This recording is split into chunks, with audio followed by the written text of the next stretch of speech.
ሰላም ጤና ይስጥልን የተከበራችሁና የተወደዳችሁ በዓለም ዙሪያ የምትገኙ ጣና ቴሌቪዥን ቤተሰቦች እንደምን ዋላችሁ። አክብሮታዊ ሰላምታችን በያላችሁበት የምድር ዳርቻ ሁሉ ይድረሳችሁ በማለት የሚያዝያ 21 ቀን 2018 ዓ.ም የጣና ቴሌቪዥን የሰዓቱን ዜናችንን ይዘንላችሁ ቀርበናል። እስከ መጨረሻው አብራችሁን ቆዩ በማለት የሰዓቱን ዜናዎች ዋና ዋናዎቹን እናስደምጣችኋለን። የአማራ ፋኖ የተጋድሎ ውሎ ወደ ባህር ዳር በቀረበበት በዛሬው ተጋድሎ በባዲም ፖለቲካዊና ወታደራዊ ካድሬዎች ላይ ከፍተኛ ኪሳራ ደርሷል። የዶክተር ድረስ ሳህሉ ከወራት በፊት እብሪት ወለድ ንግግር ለካድሬው መከራን ይዞበት መጥቷል። በጋይንት ነፋስ መውጫም ሌላ ታሪክ ተሰርቷል። የሰዓቱ ዜናችን ቀዳሚው መረጃችን ነው፣ ተሰሙታላችሁ። ላስታና ቆቦ ዛሬ በፋኖ ድል ታጅበው ውለዋል። የላስታው ተጋድሎ የብልጽግናውን ሰራዊት ሙሉ በሙሉ በሚያስብል ደረጃ ያፈረሰው ሲሆን የባዲን ካድሬም ከተማዋን ለቆ ወጥቷል። በዝርዝር የሚቀርብ መረጃችን ነው። የአማራ ፋኖን የሉና ትግል ክዶ ህዝብን ለሚገድለው የብልጽግናው ስርዓት እጁን የሰጠው ማስረሻ ሰጤ አይኑን በጨው አጥቦ እና በበርካታ ወታደር ታጅቦ ፍርድ ቤት ቀርቧል። ማስረሻ ፍርድ ቤት የቀረበው በምን ምክንያት ነው የሚለውን ዜናችን በዝርዝር ያስደምጣችኋል። መንግስት ከባድ ጫና ላይ ነው ሲሉ የሚናገሩት የብልጽግናው ሚኒስተር መንግስታቸው በድንጋጤ የወሰነውን ውሳኔ ይፋ አድርገዋል። ሆኖም ይህ የብልጽግናው ሚኒስተር የዕለቱ መልእክት መሬት ላይ ካለው እውነታ ጋር የሚጣረስ የመንግስት የተለመደ የውሸት ማዘናጊያ መግለጫ መሆኑን የሚኒስተሩ ባልደረቦች ይናገራሉ። ብልጽግናውን ለከባድ ጭንቀትና ለድንጋጤ የዳረገው የጣና ቴሌቪዥን ተከታታይ ዘገባና የአልጀዚራ ጥቆማ በዕለቱ ትንታኔ ተሰጥቶበታል። ሰዓቱን ጠብቆ ይቀርብላችኋል። የተወደዳችሁና የተከበራችሁ የጣና ቴሌቪዥን አድማጭ ተመልካቾቻችን እነዚህንና ሌሎች የግንባርና የትንታኔ ዘገባዎችን ይዘናል። እስከ ዜናዎቻችን ፍጻሜ ድረስ አብራችሁን እንድትቆዩ እየጋበዝን ወደ ዝርዝር ዜናዎቹ እናልፋለን።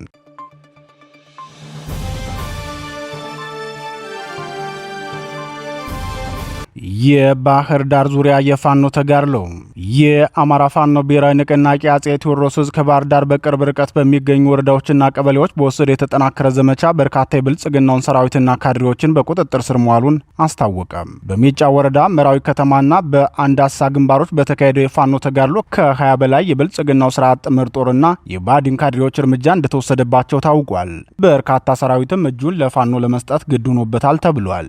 የአጼ ቴዎድሮስ ዕዝ 102ኛ ኮር 11ኛ ክፍለ ጦር በሜጫ ወረዳ መራዊ ከተማ ከምሽቱ 2 ሰዓት አካባቢ በፈጸመው የከተማ ኦፕሬሽን የባዲን ከፍተኛ የደህንነት ሰዎችንና የስርዓቱ ዘብ የሆነውን የጸጥታ መዋቅር አባላት ላይ እርምጃ መውሰድ ችሏል። ከወራት በፊት በዚሁ ከተማ የአማራ ክልል ርዕሰ መስተዳደር የገጠር ዘርፍ አማካሪያቸው ዶክተር ድረስ ሳህሉና የብልጽግናው ሰራዊት ምስራቅ ዕዝ የኮር አመራር የሆኑ ብርጋዴር ጄኔራል መንግስት የተገኝተው ከዚህ በኋላ ይህ ጽንፈኛ ኃይል መራዊን መርገጥ አይችልም፣ ሰላማችሁን ማስጠበቅ ያለባችሁ እናንተ ናችሁ፣ ጀግናው መከላከያ ሰራዊታችንና የክልሉ መንግስት በቅንጅት መራዊን ከጽንፈኛው እንጠብቃታለን ሲሉ መናገራቸው አይዘነጋም። የመራዊ ከተማ ተወላጅ መሆናቸውን በውይይት መድረኩ ላይ ተናግረው የነበሩት ብርጋዴር ጄኔራል መንግስቴ ለዚህ ጽንፈኛ ኃይል እናንተ ሽፋን ካልሰጣችሁት በስተቀር ከዚህ አካባቢም ሆነ ከክልሉ ለማጽዳት የቀናት ስራ ነው ሲሉ ነበር የተናገሩት። በዚህም መሰረት ለፋኖ መረጃ ይሰጣሉ፣ ፋኖን ይደግፋሉና ስርዓቱን አይደግፉም ተብለው በካድሬዎች የሚጠረጠሩ ግለሰቦችን እየለየ የሚያጠቃ የደህንነትና አፋኝ መቼ ኃይል በከተማዋ ተደራጅቶ ነበር።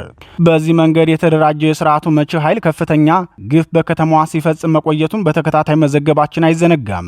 ይህን መቼ ኃይልና የስርዓቱን የካድሬ መዋቅር መበጣጠስ የሚችል የከተማ ኦፕሬሽን የሰራ የአማራ ፋኖ ብሔራዊ ንቅናቄ አጼ ቴዎድሮስ ዕዝ 102ኛ ኮር 7 የባዲንን የጸጥታና የስለላ ሰራተኞችን እርምጃ መውሰዱን የኮሩ አዛዥ አርበኛ ዘውዳ ለማዱኛ ተናግረዋል። የዕለቱን ድል አስመልክቶ የኮሩ ህዝብ ግንኙነት ክፍል በበኩሉ የወትሮ ዝግጁነት ላይ የሚገኘው የ11ኛ ክፍለ ጦር በቀጣይ እንደ ንስር ታድሶና ጠላትን አይቀጡ ቅጣት ለመቅጣት ዝግጁ ሆኗል ብለዋል። በሌላ ዜና የአማራ ፋኖ ብሔራዊ ንቅናቄ ጎንደር ጠቅላይ ግዛት በላይ ዘለቀ ዕዝ 206ኛ ከፍ ያለው ደሴ ኮር አንበሳው ጋይንት ክፍለ ጦር ከወር በፊት ንፋስ መውጫ ከተማን ሲቆጣጠር በቁጥጥር ስር የዋላቸውን የባዲን ካድሬዎች፣ ሚሊሻ፣ ፖሊስ፣ አድማ ብተናና የብልጽግና ሰራዊት አባላትን የታድሶ ስልጠና ከሰጠ በኋላ ወደ ቤተሰቦቻቸው እንዲቀላቀሉ አድርጓል። የንፋስ መውጫ ከተማ ከንቲባ አቶ ደጀን አከለ ከታድሶ ስልጠናው በኋላ ወደ ቤተሰባቸው ሊቀላቀሉ ሲሉ በሰጡት አስተያየት ሰብአዊ መብታቸውና ክብራቸው ተጠብቆ መቆየቱን ተናግረዋል። ሌሎች የስርዓቱ የጸጥታና የፖለቲካ ካድሬዎችም በታድሶ ትምህርቱ የአማራን ህዝብ አሁናዊ ችግርና ቀጣይ አሳሳቢ ሁኔታ መረዳት መቻላቸውን ገልጸዋል።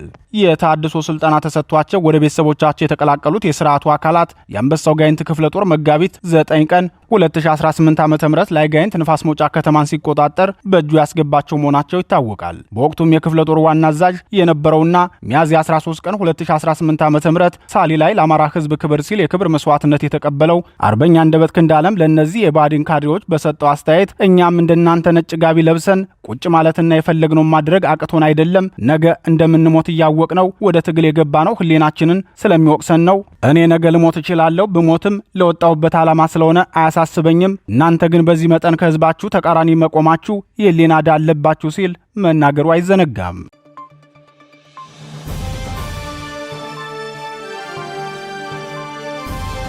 የፋኖ ተጋድሎ በቆቦና በላስታ የአማራ ፋኖ ብሔራዊ ንቅናቄ ወሎ ቤት አማራ አጼ ምኒልክ ዕዝ በሰሜን ወሎ ዞን ቆቦና ላስታ አውራጃዎች ከፍተኛ ወታደራዊ ድል መቀዳጀቱን አስታወቀ። የአጼ ምኒልክ ዕዝ ህዝብ ግንኙነት መምሪያ ለጣና ቴሌቪዥን በላከው የተጋድሎ መረጃ እንደገለጸው 102ኛ ኮር 12ኛ ክፍለ ጦር በሰሜን ወሎ ዞን በራያ ቆቦ ወረዳ በጮቢና አዩብ አዲስ ዓለም በር አካባቢ በጠላት ላይ ከባድ ማጥቃት በማድረግ ድል ተቀዳጅተዋል። ከጠዋቱ 12 ሰዓት ጀምሮ በተካሄደው ውጊያ 12ኛ ክፍለ ጦር በሜካናይዝድ ታግዞ የገባውን የብልጽግናውን ሰራዊት የክፍለ ጦራችን አንደኛና አራተኛ ሻለቃ በወሰዱበት እርምጃ ከባድ ጉዳት አድርሰውበታል ብለዋል። ውጊያው ገና በማለዳው ጀምሮ የቀጠለ መሆኑን የገለጸው የህዝብ ግንኙነት መምሪያው የጠላትን ዲሽቃ በወገን ሞርተር ከጥቅም ውጭ ማድረግ ተችሏል። በዚህም የጠላትን ሰራዊት ከፍተኛ ድንጋጤ ላይ ጥለነዋል። በርካታ የእግረኛ ሰራዊት አባላትና ሻምበል መሪውን ጨምሮ ሙትና ቁስለኛ ሆነውበታል ሲል ተናግሯል። የብልጽግናው ሰራዊት በፋኖ ከደረሰበት ምት የተነሳም የወደቁ አባላቱን ሳያነሳ ወደ ንጉስ ጋሌና ወደ ጠዝጠዝ ምሽግ በመሸሽ መበተኑን አስታውቋል። ይህ በእንዲህ እንዳለ የአማራ ፋኖ ብሔራዊ ንቅናቄ ወሎ ቤት አማራ አጼ ምኒልክ ዕዝ በላስታ አውራጃ ባደረገው ብርቱ ተጋድሎ 303ኛ ኮር ጋዝጊብላ ላይ የተሳካ ኦፕሬሽን በመስራት ድል መቀዳጀቱን የዙ ህዝብ ግንኙነት መምሪያ ገልጿል። የ303ኛ ሳምነው ኮር አካል የሆነው የ14ኛ ክፍለ ጦር በጋዝጊብላ ወረዳ መቀመጫ አስከተማና ዙሪያው ቅልጥም መስበሪያ ላይ በመግባት በጸረ አማራው የብልጽግና ስርዓት ሰራዊት እና በብልጽግና ካድሬ ላይ የተጠናከረ እርምጃ ወስዷል። ትናንት እኩለ ቀን አካባቢ መነሻውን ከአስከተማ አድርጎ የባዲን ብልጽግና ካድሬዎችንና የሰራዊት ሬሽን ጭኖ ወደ ላልኪው ለማድረስ የተንቀሳቀሰው የብልጽግና ጦር 5 ሬሽን የጫኑ መኪናዎችን የክፍለ ጦሩ አንደኛ ሻለቃ ቃኞች ቅልጥም መስበሪያ ላይ ደፈጣ በመያዝ የወሰዱበት የተጠናከረ እርምጃ ጠላትን ቁሳዊ ሰዋዊ ኪሳራ ያደረሰበት ነው ሲል የህዝብ ግንኙነት መምሪያው አስታውቋል። በዕለቱ የተደረገውን የደፈጣ ኦፕሬሽንና ተጋድሎ አስመልክቶ የአጼ ምኒልክ ዕዝ ህዝብ ግንኙነት መምሪያ ሲገልጽም የ14ኛ ክፍለ ጦር አንደኛ ሻለቃ ቃኞች ላደረጉት የተሳካ ኦፕሬሽን መከታና ደጀን በመሆን በሌላ አቅጣጫ የ3ኛ ሻለቃ ፋኖች ላልኪው ስላሴ አምባ የሚገኘውን የብልጽግና ጦር ላይ ጥቃት በመክፈትና መፈናፈኛ በማሳጣት ለጠላት ኃይል አጋዥና ሽፋን እንዳይሰጡት አድርገዋል ብለዋል። በተመሳሳይ ዜና ትናንት ለዛሬ አጥቢያ ከሌሊቱ 8 ሰዓት ላይ የክፍለ ጦሩ አንደኛ ሻለቃ ቃኞች ከሻምበሎች የተወሰኑ ኃይሎችን በመጨመር የክፍለ ጦሩ አመራሮች ጋር በቅንጅት በደብረ ወይላ በኩል አድርገው በአስከተማ ቴክኒክና ሙያ በኩል የነበረውን የብልጽግና ሚልሻና ፖሊስ አባላት ላይ ጥቃት መፈጸማቸውን የህዝብ ግንኙነት መምሪያው ገልጿል። በከተማ ኦፕሬሽኑ የተገኘውን ድል ሲገልጽም የጠላትን ኃይል ምሽግ በማስለቀቅና የሚልሻ አባላቱ ላይ እርምጃ በመውሰድ ከ7 በላይ በማቁሰል ታላቅ ጀብዱ ፈጽመዋል። ፋኖ ወደ ከተማ ገብቶ በጠላት ምሽግ ላይ ጥቃት ሲያደርስ የተኩሱን ድምፅ ቀድመው የሰሙት የጋዝጊብላ ወረዳ ብልጽግና ካድሬዎች ካምፕ የነበረውን ጦር በመጥራት ሌሊቱን ወደ ሰቆጣ ገብተዋል ሲል ተናግረዋል።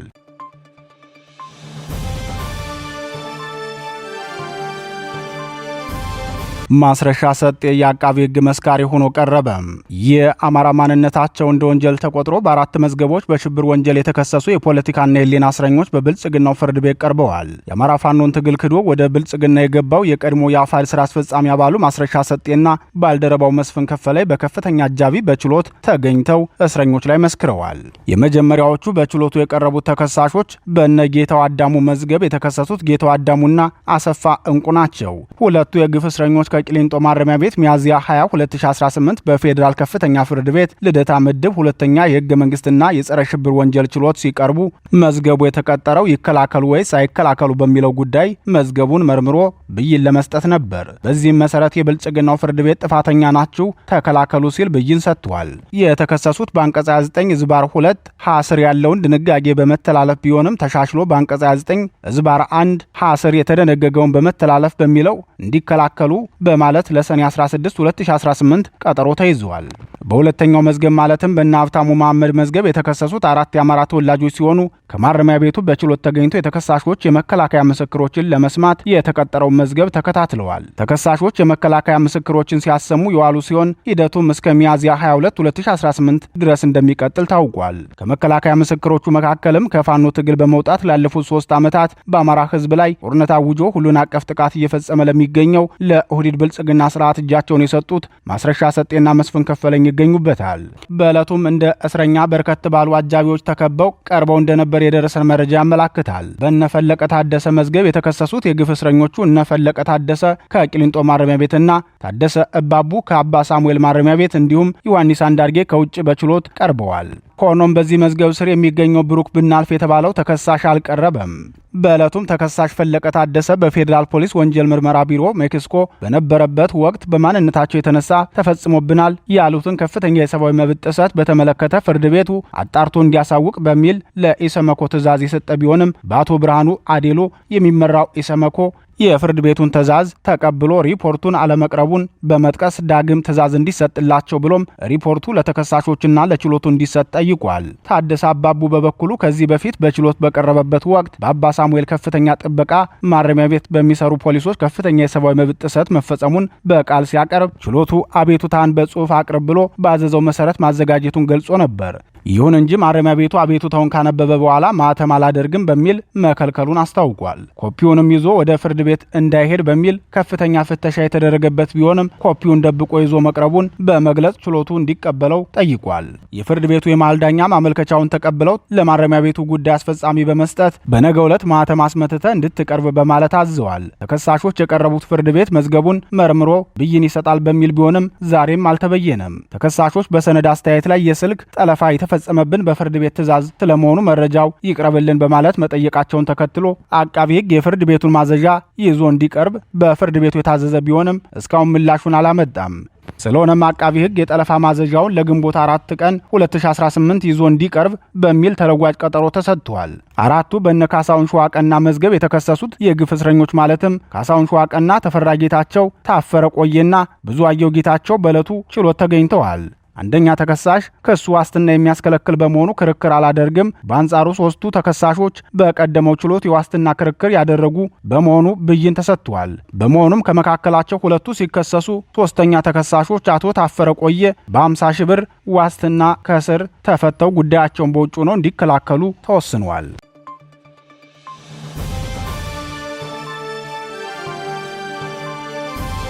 መንግስት ከባድ ጫና ላይ ነው። ሚኒስትሩ የብልጽግናው ስርዓት በነዳጅ እጥረት ምክንያት ከባድ ጫና ላይ ቢሆንም የነዳጅ እጥረትን ወደ ነበረበት በመመለስ ችግሩን እየቀረፍነው ነው ሲሉ የብልጽግናው ገንዘብ ሚኒስትር አህመድ ሺዴ ተናገሩ። የሚኒስቴሩ ምንጮቻችን በበኩላቸው ስርዓቱ በአቶ አህመድ ሺዴ ላይ ዛሬ ያስተላልፈው አዲስ የውሳኔ ሀሳብ ፍጹም ውሸት መሆኑን አጋልጠዋል። ከቀናት በፊት አልጀዚራ በአዲስ አበባ ተገኝቶ ያሰራጨው ዘገባ ብልጽግናውን ለከባድ ብስጭትና ጭንቀት አጋልጦታል ስንል መዘገባችን ይታወሳል። በወቅቱ አልጀዚራ ዘገባ ላይ የተነሳው የነዳጅ እጥረት በአዲስ አበባ ህዝባዊ ቁጣ እንደሚቀሰቅስ ፍንጭ የሰጠ መሆኑን ተከትሎ ብልጽግና የሰላምና ደህንነት የጋራ ግብረ ኃይል የሚባለውን ቡድኑን አዳሩን ሙሉ ሰብስቦ አድሯል የሚል መረጃ ማጋራታችን አይዘነጋም። የነዳጅ እጥረት የተፈጠረበት ምክንያት በስርዓቱ ገንዘብ አባካኝነት በማይቋረጥ የጦርነት ፖሊሲውና ከጎረቤት ሀገራት ጋር በገባበት የተበላሸ ዲፕሎማሲያዊ ግንኙነት ምክንያት መሆኑን ተከትሎ ብልጽግናው ህዝባዊ አመፅን በመስጋት ዛሬ ድንገተኛ ውሳኔ አሳልፏል። በተለይ አልጀዚራ ዘገባና በድምፃዊ ቴዲ አፍሮ ላይ የሚደረገው ማዋከብ ጭንቀቱን ከፍ ያደረገበት ብልጽግናው በነዳጅ ጉዳይ አዲስ ውሳኔ ማሳለፉን የፋይናንስ ሚኒስትሩ አህመድ ሺዴ ዛሬ ለብልጽግናው ሚዲያዎች በሰጡት መግለጫ ተናግረዋል። ከፋይናንስ ሚኒስተርነት ይልቅ የፋይናንስ አውዳሚነታቸው በተደጋጋሚ የሚነገርላቸው አቶ አህመድ ሺዴ ዛሬ በሰጡት መግለጫ ከዚህ በኋላ የነዳጅ አቅርቦትን የኢራኑ ጦርነት ከመነሳቱ በፊት ወደ ነበረበት መልሰነዋል ሲሉ ተናግረዋል። ሆኖም አቶ አህመድ በዚሁ መግለጫቸው ሲናገሩ ለአዲስ አበባ ነዳጅ ፈላጊዎች ከዛሬ ጀምሮ ከጅቡቲ ነዳጅ የጫኑ ቦቴዎች እየመጡ ነው፣ ለክልል ፈላጊዎች ደግሞ በቅርቡ ይመጣሉ ሲሉ ነው የተናገሩት። አልጀዚራ ባሳለፍነው እሁድ ባሰራጨው ዘገባው የኑሮ ውድነቱ ጣራ ነክቷል፣ አሽከርካሪዎች ማደያ ላይ ተሰልፎ መሰንበት እጣ ፈንታቸው ሆኗል፣ የአዲስ አበባ ህዝብ የገጠመው የኑሮ ውድነት ዘይት እንኳን ለመግዛት አዳጋች ሆኖበታል፣ በዚህ ሁኔታ የአገሪቱ እጣ ፈንታ አሳሳቢ ነው በማለት ነበር የገለጸው። ይህ ዘገባ ከባድ ስጋት ያሳደረበት ብልጽግናው የከተማ አመጽ ያሰጋል ወይስ አያሳስብም? በሚል ጉዳይ አዳሩን ከሰላምና ደህንነት የጋራ ግብረ ኃይል ስብሰባ ማድረጉን ጣና ቴሌቪዥን በሰኞ አመሻሽ ዜናችን ዘግበን ነበር። ይህ ክስተት ድንጋጤ ያሳደረበት ስርዓቱ ምንም አይነት አቅርቦት ሳያደርግ ጅቡቲ የገቡት ቦቴዎች ነዳጅ እንዳይጭኑ በመከልከላቸው ለከፋ ስቃይ መዳረጋቸውን እየገለጹ ባሉበት ሁኔታና የችግሩ ስፋት ስር በሰደደበት በዚህ ወቅት የነዳጅ አቅርቦትን ወደ ነበረበት እየመለስ ነው። ከዛሬ ጀምሮ ነዳጅ ችግር አይኖርም ሲሉ አቶ አህመድ ይናገራሉ። ሆኖም የአቶ አህመድ ንግግር ፍጹም ውሸት መሆኑን የራሳቸው መስሪያ ቤት ምንጮቻችን አጋልጠዋል። የፋይናንስ ሚኒስቴር ምንጮቻችን በጉዳዩ ዙሪያ ባደረሱን መረጃ ሚኒስትሩ የነዳጅ ድጎማ መንግስት አድርጓል ብለው የተናገሩትም ሆነ የነዳጅ አቅርቦት ከነገ ጀምሮ ከኢራን ጦርነት በፊት ወደ ነበረበት ይመለሳል የሚለው ድንገተኛ የመንግስት ውሳኔ እንጂ የተጨበጠ ነገር የለም። እንዲያውም ችግሩ ከዚህም በከፋ መልኩ ሊቀጥል እንደሚችል መንግስት ስላወቀ ህዝብን ለማረጋጋት ያደረገው የተሳሳተ መረጃ ነው። ለስርዓቱ ቅርበት ያለው ቲክባ የተባለው ሚዲያ ትናንት ባወጣው መረጃ ጅቡቲ የገቡ ነዳጅ ጫኝ ቦቴዎች ከጅቡቲ ነዳጅ እንዳይጭኑ በመከልከላቸው ለከፋ ችግር ተጋልጠዋል። በዚህ የተነሳም የሚጫን ነዳጅ ማግኘት ባለመቻላቸው ለከፋ ስቃይ ተዳርገዋል። ችግሩን ለኢትዮጵያ መንግስት ቢያሳውቁም መንግስት ምላሽ ሊሰጣቸው አልቻለም ብሎ ዘግቦ ነበር። በነዳጅ ጉዳይ መሬት ላይ ያለው እውነታ ይህ ሆኖ እያለ አቶ አህመድ ሺዴ በቀን 9 ሚሊዮን ሊትር ነዳጅ እናቀርባለን ብለው የተናገሩት ከየት የመጣ ነዳጅ እንደሆነ ግራ እንደገባቸው የፋይናንስ ሚኒስቴር ምንጮቻችን ይናገራሉ። ምንጮቻችን አክለውም ለነዳጅ 20 ቢሊዮን ብር ድጎማ ተደርጓል ተብሎ በሚኒስቴሩ የተነገረው መንግስት ድጎማ ስላደረገ ሳይሆን ወደ ኢትዮጵያ ነዳጅ ባለመግባቱ ያጣውን የታክስ መጠን ነው። በአጠቃላይ ከ300 ቢሊዮን ብር በላይ ለነዳጅ ድጎማ እንደሚደረግ ባለቃችን የሰጠው ማብራሪያ ይህንን ያህል ገንዘብ በ8 ዓመት ውስጥ እንኳን ለነዳጅ ዘርፍ አልተደጎመም። እንኳን በዚህ ዓመትማ ጭራሽ የነዳጁ ዘርፍ ለመንግስት ከ100 ቢሊዮን ብር በላይ ገቢ ያመጣል ተብሎ ነበር እቅድ የተያዘው እንኳን ድጎማ ሊደረግለት በማለት የሚኒስተሩና የስርዓቱን ገመና አጋልጠዋል። ሌላው አቶ አህመድ ሺዴ በንግግራቸው ጣና ቴሌቪዥንን ጨምሮ ጥቂት ሀገር ወዳድ ሚዲያዎች ዋቢ አድርገው ያሰራጩት የአልጀዚራ ዘገባ በስርዓቱ ላይ ያሳደረበትን ጫና ሲገልጹ የኤክስፖርት ዘርፉን ጤንነት ለማስጠበቅ የሚል ቃል ተጠቅመዋል። ጣና ቴሌቪዥን አልጀዚራን ዋቢ አድርጎ በሰራው ዘገባው አምራቾች ምርቶቻቸውን ወደ ውጭ ለመላክ ጅቡቲ ድረስ የትራንስፖርት ክፍያ ከብዶባቸው ተቸግረዋል የሚል ነበር። ይህ ዘገባ በስርዓቱ ላይ ያሳደረበትን ተጽዕኖ ሚኒስትሩ አህመድ ሺዴ በዛሬው መግለጫቸው ሲናገሩም ነዳጅ በመንግስት ላይ ከባድ ጫና አሳድሮበታል ብለዋል። የብልጽግናው ስርዓት በነዳጅ እጥረት ምክንያት አገሪቱን ምን ያህል እያጎሳቆላት መሆኑን ሁሉም ኢትዮጵያዊ በየቤቱ የሚያየው እውነታ ነው። ይህ የህዝብ ብሶት ደግሞ ገንፍሎ በመውጣት በስርዓቱ ላይ እንዲነሳ ብልጽግናው ህዝብን በውሸት የሸነገለበትን የአቶ አህመድ ሺዴን መግለጫ እንከታተልና መሬት ላይ ያለውን እውነታ ደግሞ ለህሊና ፍርድ እንሰጠዋለን። ከዛሬ ቀን ጀምሮ የናፍጣ አቅርቦት ከጦርነቱ በፊት ወደ ነበረበት እንዲመለስ በመንግስት ተወስኗል። የናፍጣ አቅርቦት ከጦርነቱ በፊት 9 ሚሊዮን ሊትር በቀን ይቀርብ ነበር። በነበረው አጣዳፊና አስደንጋጭ ሁኔታ የዲፖዎቻችንንም በአስተማማኝ መልኩ መምላት ስለነበረብን የዓለም ዋጋ በከፍተኛ ደረጃ መናረ ስለሆነ ቁጠባም በኢኮኖሚ ደረጃ ማረጋጋጥ ስለነበረብን በተወሰነ ደረጃ የናፍጣ አቅርቦት በግማሽ ተቀንሶ ነበር። ያ ማለት ነው 9 ሚሊዮን ሊትር በቀን ይቀርብ የነበረው ወደ 4.5 ሚሊዮን ሊትር እንዲቀርብ ተደርጓል። ከዚህ በተጨማሪ ከነጭ ናፍጣ በስተቀር ሌሎች የነዳጅ ምርቶች በነበረው መጠን እንዲቀጥሉ ነው የተደረገው ማለት ነው። ይሄ ሲደረግ በአጣዳፊ የግዢ ዘዴ በልዩ ክትትል ለአየር መንገዳችን አስተማማኝ ነዳጅ ማቅረቡን በአስተማማኝ መልኩ ሲሰራ ቆይተዋል። የቤንዚን አቅርቦት በኢኮኖሚ ውስጥ በአስተማማኝ መልኩ እንዲቀርብ ማድረግ ተችሏል።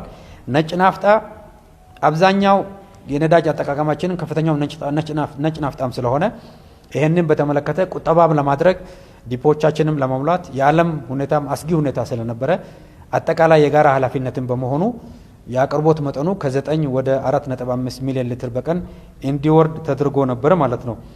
በዚህም የነጭ ናፍጣ ዋጋ በጦርነቱ ምክንያት ተጨማሪ ዋጋ ወደ ህዝቡ አልተላለፈም። ይሄ ባለመተላለፉ ምክንያት በየወሩ ከነበረው ድጎማ በተጨማሪ በሁሉም የነዳጅ አይነቶች ማለት ነው ከጦርነቱ በፊት ከነበረው ድጎማ በተጨማሪ በየወሩ 20 ቢሊዮን አዲስ ድጎማ መንግስት እየከፈለ ይገኛል ማለት ነው። ይሄ ማለት እጥረቱም እንዳለ ሆኖ መንግስት በከፍተኛ ደረጃ ድጎማ እያደረገ መሆኑ የሚያሳይ ነው። በየወሩ 20 ቢሊዮን አዳዲስ ድጎማዎች ከነበረው የማክሮ ኢኮኖሚ ሪፎርምን ተከትሎ ስናረግ ከነበረው ድጎማ ይሄ ተጨምሮ አጠቃላይ የድጎማ ክምችቱን ከ300 ቢሊዮን ብር በላይ ከፍ አድርጎታል ማለት ነው። ስለዚህ የነጭ ናፍጣ በኢኮኖሚ ውስጥ አቅርቦት መቀነሱ በህዝቡና በኢኮኖሚ አንቀሳቃሾች ደገት ላይ የተለያዩ ጫናዎች መከሰታቸው ግልጽ ነው። የተለያዩ ጉዳትም የደረሰ መሆኑ ግልጽ ነው። ከዚህ በተጨማሪ ግን መንግስት ላይ የደረሰው ጉዳት እጅግ በጣም ከፍተኛ ነው፣ በድጎማ ማለት ነው። ስለዚህ በልዩ ግዢ በከፍተኛ ዋጋ ነው እየገዛን እያቀረብን የምንገኝ መሆኑ በሚገባ ግንዛቤ ማድረግ ተችሏል። በአጠቃላይ በመካከለኛው ምስራቅ በተሻለ አንጻራዊ መረጋጋት ሁኔታውን መተንበይ ባይቻልም ባለው ሁኔታን በመገምገም የመካከለኛው ምስራቅ ያለው ሁኔታ የመቀየር ኃላፊነት የዓለም ህዝቦች እንዳለ ሆኖ በእኛ በኩል ማድረግ ያለብንን ብቻ ላይ ትኩረት ማድረግ ስላለብን አጠቃላይ የናፍጣ አቅርቦት መቀነሱ ያስከተለውን ችግር በስፋት ተገምግሟል።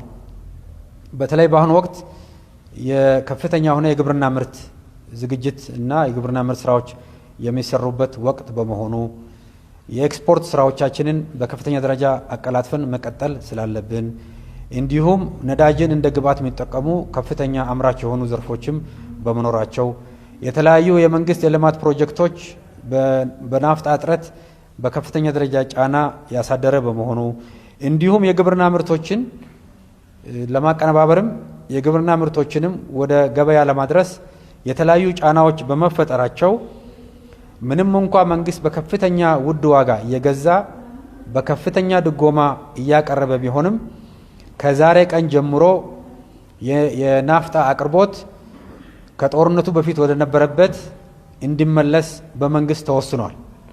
ይሄ ማለት ነው በቀን 4.5 ሚሊዮን ናፍጣ በአገር ደረጃ እናቀርብ የነበረው ከጦርነቱ በፊት ወደ ነበረበት ወደ 9 ሚሊዮን ሊትር የቀን አቅርቦት እንዲመለስ ውሳኔ ተመልሷል።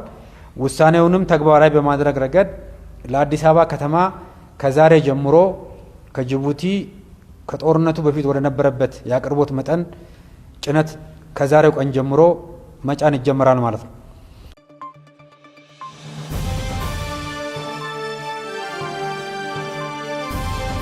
የተወደዳችሁና የተከበራችሁ የጣና ቴሌቪዥን አድማጭ ተመልካቾቻችን በምሽቱ የጣና ዜና ወጃችን እስከምንገናኝ ተሰናበትን። ጤና ይስጥልን።